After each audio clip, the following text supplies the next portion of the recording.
Don't miss Leopold Statt at Writers Theater in Glencoe and the late Tom Stoppard's final work. We follow multiple generations of a Jewish family through 5 decades of daily life until history takes it all away.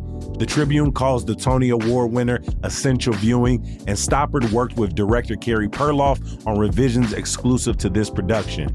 Leopold Statt is the largest production in Writers Theater history, so you don't want to miss it. Get your tickets today at writerstheater.org, and that's theater with an R-E.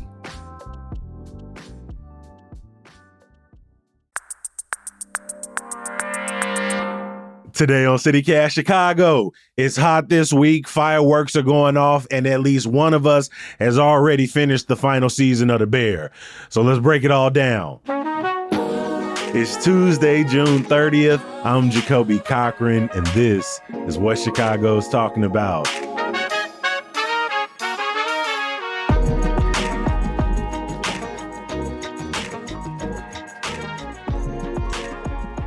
We've got executive producer Simone Alicea in the building with us. Simone, how you feeling today? I'm good. Today's my anniversary, Jacoby. So oh my God, congratulations, Simone. Congratulations. What you doing?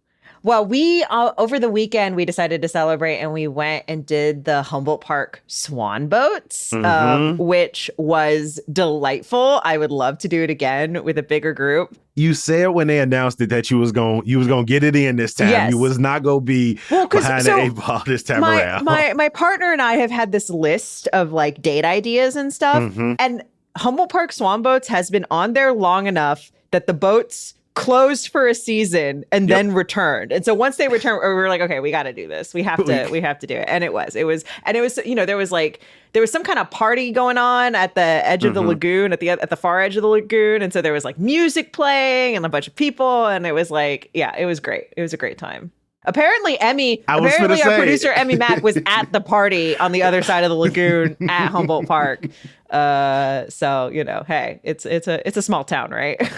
I mean, it's good that you did it over the weekend because it feels like, even though getting in the water sounds like a good idea this week, I don't know if paddling the swan boat, like, is there any coverage over it? Did y'all have hats and stuff? There was no coverage. So on Sunday was perfect because it was like warm, but like on the lagoon, it was breezy. I would not recommend getting out there this week in the like direct sun and humidity, which we're going to talk about. But while we were out there, it was nice. It was a nice breeze. Also, I'll say, because I wore a dress trying to have like a cute, like lagoon moment. And I learned that there's no like front lip on the boat. So you're fully just like out. So keep that in mind. While you're paddling? Yeah, keep that in mind when making your pedaling. Yes.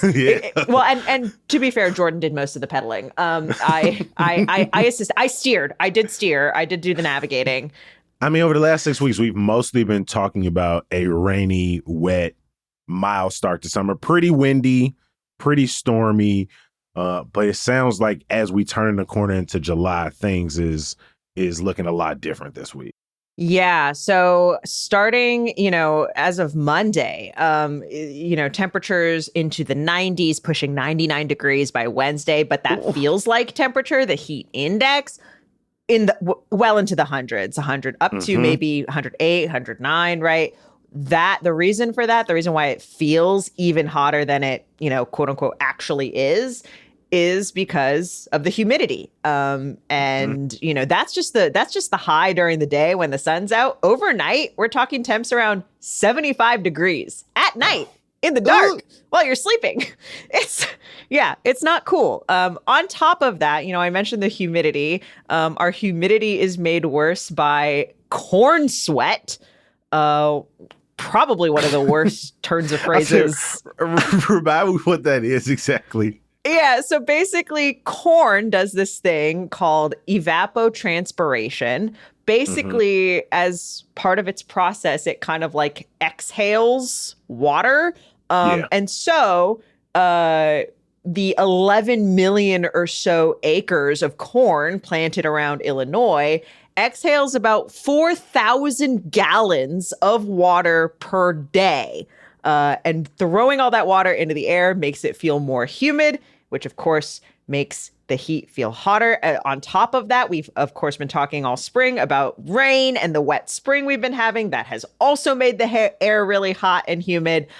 So yeah, it's going to be, and this is supposed to last at least through Wednesday, but possibly longer. I went down to Beverly Park over the weekend to play pickleball with Taylor and her parents, and the cloud coverage was so perfect. Like, I was so grateful we got out there that day, looking to this week where right now, as we're recording this, I'm looking, it says 92 degrees, real feel, 108. And I haven't been outside right now, but we are in an extreme heat warning, which means the city will be activating its like extreme heat response system, making sure Chicagoans know where they can go. My hope is that all of the pools are still open and available this week for people to go out and use. Yeah, so cooling centers, I'll just go ahead and list them off for anybody who needs them. Auburn Gresham Center, Garfield Center, King Center, North Area Center, South Chicago Center, and Trina Davila Center. And those run 9 to 5. Those run 9 to 5. Yeah, Monday through Friday. But of course, the other trick is there are so many other buildings that serve as cooling centers during extreme heat. DFSS senior centers, which are open until about 4:35 p.m., depending. And then, of course, Park District, Chicago Public Library, city colleges, and also Chicago police locations, district locations can also be used if you need a place with AC. And then there are also a couple of services for folks experiencing homelessness who, particularly people who need, overnight shelter placement. You can contact 311, but there's also the Shelter Placement and Resource Center, Salvation Army Emergency Assessment and Resource Center. And then there are some other DFSS funded shelters as well as street teams. This extreme heat is one of those things that, like, for so many of us, doing like a day or two of extreme heat can be fine. Maybe you're making that one trip or you're doing that one commute, but the trick about this heat wave is it could be really long. Like I said, it's expected to last at least through Wednesday. The thing that could bring that heat down is if we get storms Thursday and Friday. That system could cool the area down a little bit, but that's not guaranteed. We still don't know for sure if those storms are going to hit us just yet, at least at the time that we're recording this, midday Monday.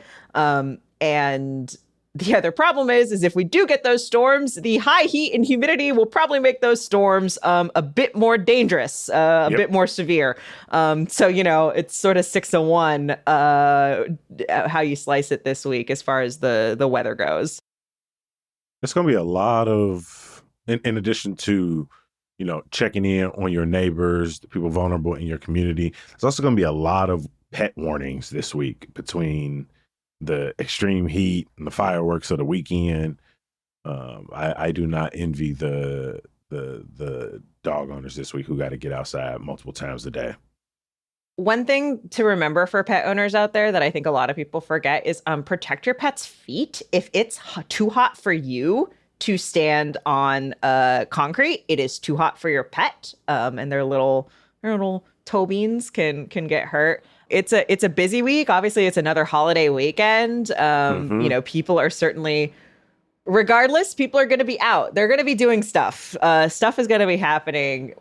As far as like how you would recommend avoiding the heat, but maybe still having a good time during this holiday week, what would you recommend to do in Chicago inside in the air conditioning of it all? I feel like usually here some of my best answers are like, I'd be like, go to the conservatory or something or the museum, but I'm like, I don't necessarily want to be around that many people.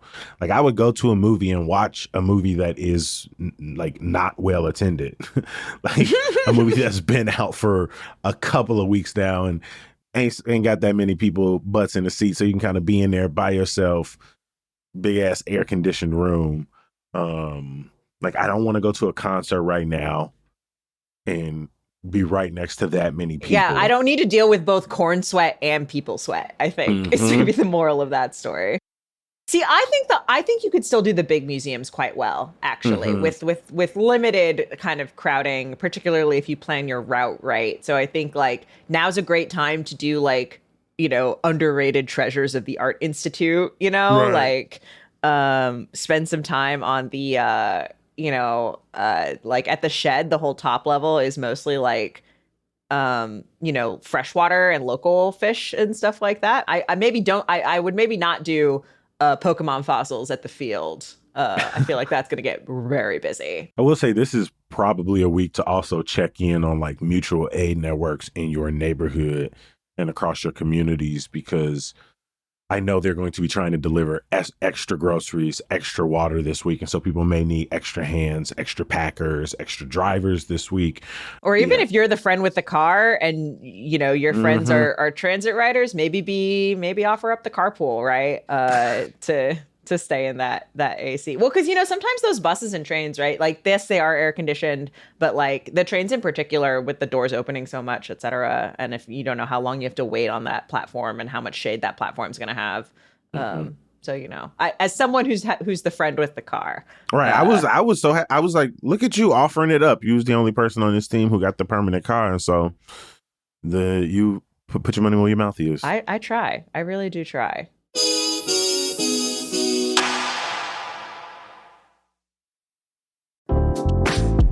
Hi, I'm David Plotz. I'm the CEO of CityCast, a podcast network that includes this show you're listening to, and also 12 other CityCasts in 12 other cities.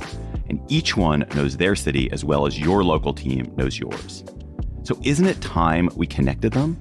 Don't you want to know how they're tackling their bike lane problems and housing challenges and sidewalk dog poop crises? That's why I'm hosting a new podcast called Your City Could Be Better. Because it could be. Every week, I'll chat with a different host in our CityCast network about what their cities are doing right and wrong, the weird things they're trying, and the surprising successes, so that we can all learn how to make our cities a little bit better. Listen to Your City Could Be Better on YouTube or wherever you get your podcasts. Simone, this week, fireworks are going to be all across the city. Do you have a plan to go out and see any fireworks this week? Not even a little bit. Not even a little bit. No, I mean, I don't know. Like, I love the idea of fireworks, and I respect the role that fireworks play in our celebrations. Anything that like causes humans to like look up into the sky in awe, I think I have a certain respect for. But I'm not that big on the noise. I'm not that big on the crowds. I'm not that big on the ash in the air. I can't be bothered. You actually just took a trip with our audience development manager, Chima Okoro. Y'all went down to Indiana. Went over to Hammond. Why did you go to Indiana? Let's start there. Why did you have to go to Indiana if we're talking about fireworks? Which is funny because me and Chima were talking about this, and she said, I was telling her fireworks have been banned in Illinois since 1942. We're one of only a few states that have like a complete ban on consumer fireworks. In Illinois, you can only have little things like noise poppers, some sparklers, maybe. Well, and in Chicago, you can't have banned. sparklers. Right. I was going to say, and in some places, even the sparklers is banned, and you can have like smoke bombs and stuff. But you got to go to Indiana because that's where they are legal. It is a Class A misdemeanor, carrying a fine between $75 and $2,500 to buy and transport fireworks back over state lines. And so I'm not saying that's what we did or anything like that, but I will say the last time we had this conversation, I shared the story and have shared the story before about my cousin who did the fireworks show, and without him, it ain't been the same. But this and all the other things you just said, right? The noise, the pollution, the imperialist propaganda of it all, like it's even going into the fireworks to the shop. We went to Dynamite Fireworks in Hammond, Indiana. So much Uncle Sam propaganda everywhere in there. But I've been to a couple Sox games this year because they've been hitting some more home runs. You see more fireworks. I have a direct eye line of the fireworks out of my living room window. And again, just seeing them, being close to them, feeling the celebration around them, is pretty cool. And so, yeah, we stopped off at Crazy Kaplan's and Dynamite Fireworks right across the state lines in Hammond, Indiana. You got to go through 2 tolls if you go on the Skyway to get there. And so if you're going to go there, grab and those somebody tolls, easy pass. as I recall, also go to private companies like our parking Yeah, because those were sold off. Sold off. Just a little reminder, history lesson on that front. I've been in like the back seat when I was a kid, but I never made the journey as an adult going to get fireworks in Hammond, Indiana. So part of me kind of felt like it was a rite of passage, and in some ways was like, man, I was kind of thinking of my cousin, like, this is what he used to do. He really used to just come out here, pack the truck up. As soon as we got to Dynamite and we hit the door, the guy there, energy was through the roof. He told me at least 80% of his customers are from Chicago. Their true loyal customers are from Chicago and broader Cook County. And he walked me through the whole store. I said, being in the stores were cool. These like factories of fireworks. Some of the names that we came across, Bright Star FTN, Bangin' Hard, Light Chasers, Star Power with like a Captain America clear copyright infringement on the cover, Gold Rush, Voodoo Magic, Diablo, Grand Jury. It's just got an American flag on it. Then, you're locking loads. Grand Jury, how many, like, what is it? What does it look like? Grand Jury, and it says, no, I just say Grand Jury. I looked at some Roman candles. Roman candle is the only one of these I recognize. And I don't know if that just... Roman candles, we used to shoot these into the trash cans in the gardens. Some Black Cats. Black Cats, I remember, yes. Shutterbug, which is titanium chrysanthemum with orange and blue, gold crackling flower with lemon and purple, white flower with red and yellow, silver crackling. Why does the description of the fireworks sound really similar to the description of like weed strains? All of the names in there sounded like they all sound like, I don't think gas. If you set up like a game that was like which one is which, I don't think I'd be able to do it. And there was a lot of weed themed ones in there too, like Legal Remedy. Yeah, it was a good time. All of the things in those stores are illegal in Illinois. And by the end of it, we were about to leave and they went outside and set some fireworks off, and we were all just standing around as they went off. And Simone, I don't know, it felt like a 1995 home movie or something. We was just in this like alley with, all of these power lines everywhere, all of these railroads everywhere. You can see the oil refineries in the distance. And it's just, me and Chima, the 3 or 4 people who were working there that day, everybody was just excited about these little fireworks in comparison to like the big shows. But I don't know, it brought us together in that moment. It was, we got way more than we expected. So how big are we talking actually, Jacoby, when we're talking the fireworks they set off? Yeah. They probably lasted for about somewhere between maybe about 20 seconds. They were multicolored and they shot up into the air. And then the smoke and each charge that went off had an individual color, and then gave off like a little bit of a pop and a little bit of a crackle. It wasn't like a explosive light show at the end, but like the stream up and the pop, like it was, and they kind of went off in succession. And it just yellow, reds, greens. It was like, I'm struggling to find out or figure out like, what is the metaphor here? What does it say? It's so funny because I'm not from here. I have my own fireworks traditions in Washington State, but everyone I talk to who is from Chicago had that cousin, that one person who took that trip down to Indiana to get the fireworks for the family's 4th of July event. Or New Year's or whatever. Like everybody had that person in their life and remembers that backseat drive or when they got to, help pick out something or whatever. And I there's something poetic to me about this, of that a key core memory for so many Chicagoans and a key core experience of growing up here actually takes place across the border in Indiana for so many people. So I was trying to put words to it earlier this year when we were having the Bears conversation about them threatening to move to Hammond, Indiana. And I was like, man, so many Chicagoans go to Indiana for the cheap gas, like the far south side, going over there for gambling, fireworks. That is very much a Chicago thing. But making the trip myself and going across the Skyway, which I will say, if you've never made that drive, it is outrageously beautiful. It's like the water, the open space, also the part of the grittiness of it and the smell of it. It's the juxtaposition of this terrible smell and these terrible looking like refineries and power lines that just pop up out of nowhere. But like the trail over the bridge and Wolf Lake, you get there, you get the fireworks. We also did stop for gas in Indiana. But Simone, the drive back, the view coming back with the skyline on the tail end of it is 10 times better. And that's why people hate. It's because Indiana's the plug. You go there for the thing you need.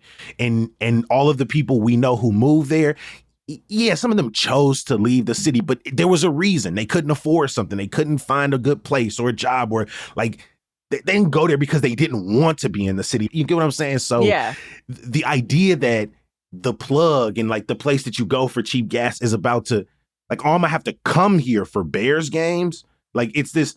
It's not it's sort of a like you're making me visit as opposed to I'm choosing to sort of patronize. It's the idea that I come here when I need you, but the truth is no one's out here, or at this moment they are, but like gas, cigarettes, fireworks, gambling, that's what you're known for. It's this, and so making the drive back, I felt that Chicago supremacist in me, right? I felt that Chicago snob in me because I was like, the drive over, I was like, oh my God, this is so beautiful. Wow, I didn't remember it being this beautiful. And the drive back, right, having just experienced that, now I take it for granted. I'm like, oh, this is so beautiful. And then the skyline's right there. I'm like, oh, exactly. Leave this place in the dust as I cross over.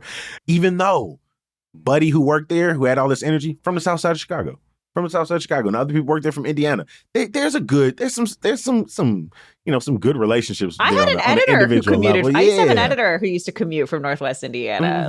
And we went during the time when a bunch of people were making the drive from Chicago across the Skyway into Indiana for the end of the day. I would also posit, in addition to the fact that they are loud and the pets don't like them, and they cause air pollution, fireworks are also really dangerous. Oh my God. You can absolutely, they are explosive and they will hurt you. Yeah. They will blow your hand off, blow someone's eye out, eardrums, set things on fire. Like it's about to go. Like I remember being at my mom's house during our 4th of July when the fireworks started going off in the neighborhood and the fire marshals just sort of pulling up and posting up on the street.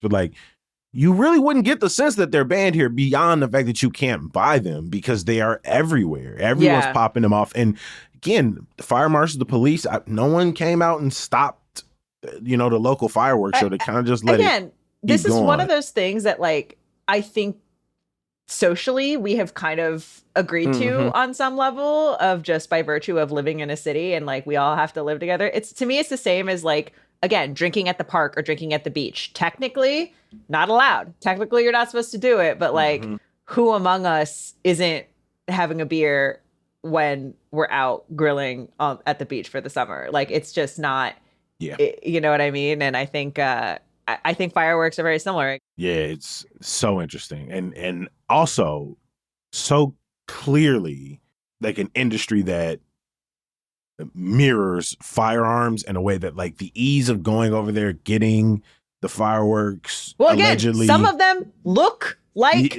guns. Some right. There are gun-shaped fireworks. Like the experience of just like going across to buy fireworks. That's wild to me. Yeah, gun-shaped fireworks is, if I saw that in a movie, I would say that's a bit heavy-handed. Yeah, no, is what I would say. Yep, gun-shaped fireworks. The other heavy-handed metaphor is the past couple 4th of Julys, we've had thunderstorms over the 4th of July weekend, and I'm like, that's ridiculous. You want me to compare the sound of the thunder to the sound of the fire? Stop. That is overwrought. Please.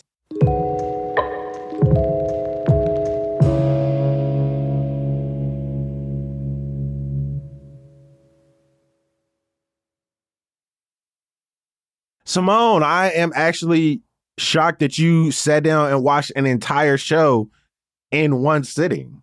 You shouldn't be that shocked. I'm a pretty professional binge watcher. I feel like usually when we're talking about binging shows, it's something like an old show that has a bunch of seasons. I'm not as or something on top of trends, typically. That's what I'm saying. I'm like, yes. The newer shows, when they drop the whole thing, you usually are piecemeal or get to, you already done with The Bear. I finished it. I finished the finale. I finished season 5. I think it's quite good. Okay. I think it's quite good. All right. Okay. I thought I was going to start it this weekend, and I did not. The season 5 of The Bear, set to be the finale. And it certainly, it is the finale. It certainly reads like one. Okay. The majority Talk of about spoiler free. That feels like the restaurant burned down. The majority of the season takes place over the course of one night. So I think you described it at one point, which I think maybe you were quoting someone else, the pitification of the bear. Mm-hmm. The vast majority kind of takes place over one work day.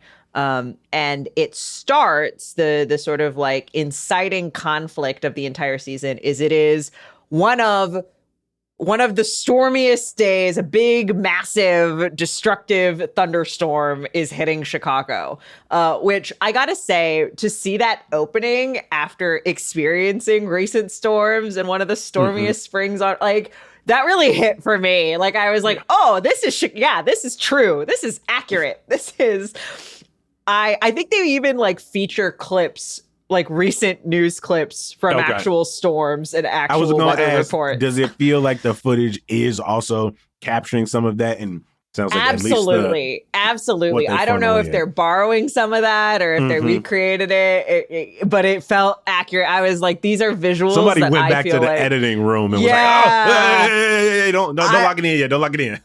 These are visuals I feel like I've seen. And right, this storm sets off a series of conflicts. As you know, season 4 ends right where the team of the bear, the titular bear, the restaurant, the fine dining restaurant, has been trying to break even, has been trying to get the business to work, and it didn't. They lost their runway, they lost their money, and the timer hit 0. That was sort of the end of season 4. And the question was sort of like, okay, what next? And the season 5 picks up literally the next day. So this is the next day of trying to operate basically with no runway. It's they're basically every night trying to break even or bring in enough money to pay for the next day is sort of the premise of the new business model of this restaurant. And they have to get through this one night of service to see if they can get through any other nights. And you have the main cast, Carmy and Sydney, Tina, etc., all trying to deal with that. Marcus's father is coming in at some point to dine. And that is a big thing that we build toward throughout the season. You have the computer and Uncle Jimmy and some other characters trying to doing some finance shenanigans on the back end, trying to figure out how they can make this thing work or at least recoup some of the investment. And then, of course, you also have this possibility of franchising the beef window and what that could look like, and if that is going to come to be. All of that tension unfolding, most of that tension, I should say, unfolding over the course of one night. And I will say the first episode ends with a moment. I don't know if it's a jump scare or a punchline. And I think that really encapsulates the bear and what it's about. Is this a stressful drama that you don't know what's going to happen moment to moment and you're just like trying to survive? Or is it kind of deeply funny on kind of a visceral level that laughter just makes all you can do is laugh because, oh my God, what else is there? And they really carry that energy. I feel like this season feels more like a comedy than almost any other season besides the first season. I think in a very kind of like, it's certainly a dark comedy. Okay, that makes me excited to watch it though. Like for a show that was already tense, the idea that they're going to be in largely one day feels like a natural way to heighten the tension of. That was certainly my question going into the season. I was like, how are you going to make this more stressful? Like, what are you going to do? That seems like a great way to capture it. For a show that's come out, dropped a season every year, all of the episodes at once, they've managed to do something that, I don't know, very few all-at-once shows are, which is like make me want to stop watching for a second. I'm just like, this is 3 episodes in, I'm like, I need to put it down. This is the only season of The Bear I binged top to bottom. I think the pacing is so strong. Particularly like the first 4 or 5 episodes. And I think the ending is, I don't know. It's a tough note to strike because I think it's optimistic. I think it's, but I think it's understated. I think if you liked the wedding episode in season 4, I think, you will like the ending. If you didn't like the wedding episode, you might find the ending leave something to be desired.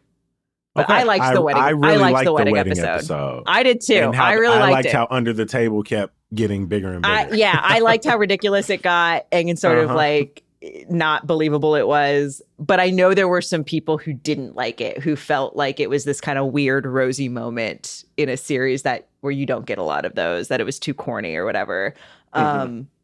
I like that it was too corny because I appreciated that they stopped screaming for a couple of minutes. Like, is the screams per episode still pretty high? So this is the other. There's a whole. This is the other thing about the final season, and I think this is true of a lot of final seasons of television. The final season of The Bear is about the show The Bear, right? It's not a and this is true of a lot of final seasons of television. They're so self-referential. And like so referring to what it was like, the process of. And so you see a lot of call back jokes, but also just like call outs to the audience. For example, there's a scene that features an overenthusiastic guest who constantly refers to everybody by chef in a very aggressive way, right? And the yelling in volume is something that is very front and center in the show in a very like it's not subtle, it's not alluded to, it's very literal, it's very front and center. Got it. All right, I may have to start off this week, but I do want to hear from people listening. 773-780-0246 your thoughts on the final season of The Bear. If you're also watching the final season of The Chi, like a lot of really big Chicago shows coming to an end, leaving us with the Chicago firemen and police of it all. And so I want to know how people are feeling about these swan song seasons. I want to give a huge thank you to our executive producer, Simone Alicea. Hey, thanks, Jacoby. Up next, we've got a segment only for our neighbors. And at this point, we've been telling y'all this for a few weeks. In addition to ad-free listening, access to neighbors-only events, every single Tuesday, CityCast Chicago neighbors are going to get a special segment going a little bit behind the curtain into some of our on but off mic conversations. It's really a fun time. If you're trying to get down, if you're trying to hear what's next, head over to membership.citycast.fm and sign up now. As always, I appreciate y'all making time for the podcast and the newsletter. And so as a huge thank you, I love to leave you with some good news. Women and Children First are partnering with Coco Gallery in Pilsen to host the book release for Fatima Asghar's Daughter of the Mountains. Eve Ewing and Jamila Woods are also going to be in the building. And so, tickets are going to go pretty fast. And so head to the link in our show notes for more information. As always, I appreciate y'all for listening and reading. I'll talk to you tomorrow. Peace.